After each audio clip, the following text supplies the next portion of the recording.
Muy buenos días, nosotros somos el equipo 5, estamos conformados por Diana Florentino, Mariana Elizondo y su servidor Donaldo Magaña, y nosotros estamos a favor de la regularización de la libertad de expresión mediante las leyes. Pero primero, para hablar de esto, tenemos que dar una definición de libertad de expresión. Según la amnistía, la libertad de expresión es una de las necesidades que tenemos como seres humanos de decir lo que creemos y lo que pensamos, en las cuales encontramos el concepto de dignidad, que hace referencia al valor que se asigna a las personas por el hecho de serlo y por lo tanto al respeto que se merecen. Una de las necesidades que tenemos como seres humanos es la de forjarnos una identidad que logre diferenciarse del resto del mundo. Parecer que aún no somos capaces de asimilar o de aceptar a ciertos grupos cuyas prácticas culturales son distintas a las nuestras, pues el hecho de ser distintas en cuanto a lectura y concepción del mundo que tenemos. Cada vez es más inminente la opción de regular la libertad de expresión para garantizar el bien social y no llegar a casos donde se atente al derecho más importante de todos, el derecho a la vida. ¿Está bien que los caricaturistas ridiculicen a todos y a cualquiera, se ofenda a quien se ofenda? El ataque a la revista sátira Charlie Hebdo en la ciudad de París el 7 de enero de 2015 dejó 12 muertos, entre ellos 5 dibujantes, 3 policías y 2 secretarias, a causa de ridiculizar al profeta Mahoma en su revista, una grave ofensa para los musulmanes. Enfocándonos a la ética, definiremos lo que es esta definición. Se plantea en una reflexión crítica de carácter filosófico que busca racionalizar el porqué de las cosas. Se puede decir que la ética habrá conseguido dar razón del fenómeno de modo que hablemos, crecido y saber cómo crear y por lo tanto habemos alcanzado un mayor grado de libertad. Dialogando sobre la ética, se enfoca en la vida social, la ética al servicio de la comunidad, etc.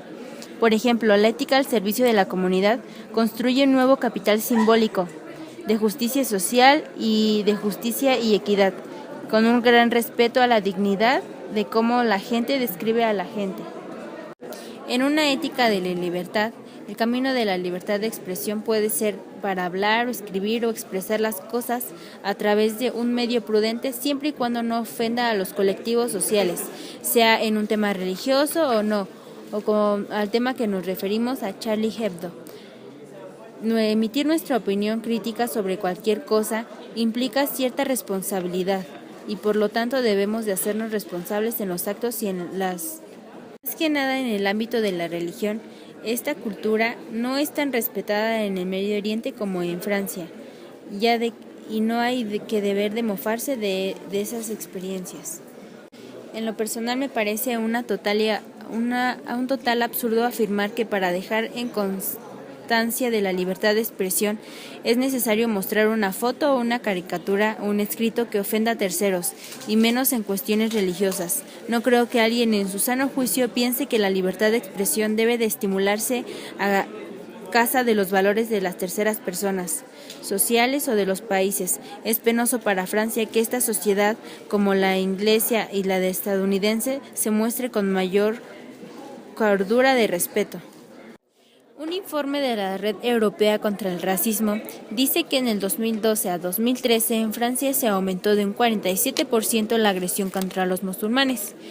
Todo esto nos lleva a que no se trata de, cuando ponemos límites éticos y de respeto en las creencias, no se trata de que se volverá a las dictaduras del pasado que quieren controlar todo, pero hemos caído en una dictadura del libertinaje, en los que unos se sienten con derecho de ofender y dañar a otros con el pretexto de la libertad de expresión que es parcial y que no debe ser ofensiva para los demás. Tenemos que quedar en claro que el respeto a los demás, tenemos que tener respeto hacia los demás con sus ideales, sus creencias religiosas y sus actividades cotidianas. Bueno, ahora pasaremos con mi compañero Donaldo hablando sobre el medio social o bullying. Hablando desde el punto del medio social, refiriéndonos directamente al bullying, concluimos que el abuso de la libertad de expresión en forma de acoso o burla atenta directamente en contra de la integridad de las personas, sea cual sea su ideal y sea cual sea su creencia o defectos en este caso. No se tiene derecho de atacarlos con ninguno de nuestros pensamientos, que bien somos libres de pensarlos pero no de decirlos. El ejemplo de Charlie Hebdo es un claro ejemplo de cómo la libertad de expresión sin medida puede llegar a afectar a una persona o en este caso a un grupo de personas, y cómo estas personas pueden llegar a responder violentamente solo por el hecho de que alguien hace mofo o burla de algo que ellos consideran sagrado, que en este caso fue su misma religión. Ahora mi compañera Mariana nos platicará un poco sobre las normas de trato social y su importancia en la convivencia.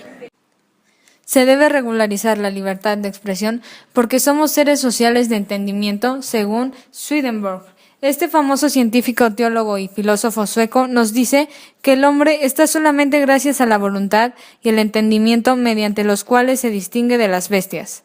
El hombre tiene la capacidad de comprender lo que es bueno y lo que es verdadero, y a esto se le llama racionalidad, y es una capacidad de entendimiento.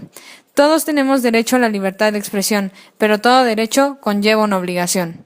Es por eso que debe tener limitantes, y si el ser humano no es capaz de ponerse esas limitantes por uno mismo, nace la necesidad de una ley que sí lo haga. Recordemos que las leyes surgen del común consentimiento de la ciudad, según Aristóteles. Una de las cosas que diferencia al hombre de un animal es su pensamiento racional. El ser humano, antes sedentario, decidió vivir en grupos para su propia supervivencia. Desde los primeros grupos de personas que se formaron en el mundo, se establecieron normas de armonía. La civilización nació a bases de leyes impuestas por el hombre, basadas en usos y costumbres para una sociedad ordenada y funcional. De no ser así, seguiríamos viviendo como hace varios miles de años. Recordemos que las leyes surgen del común consentimiento de la ciudad, según Aristóteles. Una de las cosas que diferencia al hombre de un animal es su pensamiento racional. El ser humano, antes sedentario, decidió vivir en grupos para su propia supervivencia. Desde los primeros grupos de personas que se formaron en el mundo, se establecieron normas de armonía. La civilización nació a bases de leyes impuestas por el hombre, basadas en usos y costumbres para una sociedad ordenada y funcional. De no ser así, seguiríamos viviendo como hace varios miles de años. Las normas son instrumento fundamental en la organización social, que permite la convivencia entre los hombres, ordenándole al individuo en cada ocasión lo que debe o no debe hacer. Desde el pensamiento lógico racional, se construye la propia realidad concreta del ser humano y se fundamenta en la ética. Para que el ser humano pueda armonizar en su entorno, se vuelve necesario que su conducta esté siendo controlada. Pero esta conducta no necesariamente está siendo controlada por el derecho. En ese control también intervienen normas morales, normas religiosas y los denominados convencionalismos sociales. Este tipo de normas tienen algunas diferencias, pero coinciden en el hecho de que hay que regular la conducta del individuo en la sociedad. Los seres humanos necesitamos de normas porque hacen posible la convivencia entre las personas. Por eso existen normas de trato social, es decir, normas de convivencia. Con el establecimiento de normas se pretende alcanzar valores de gran importancia en la vida social, como son la seguridad, justicia, igualdad, libertad y el bien común.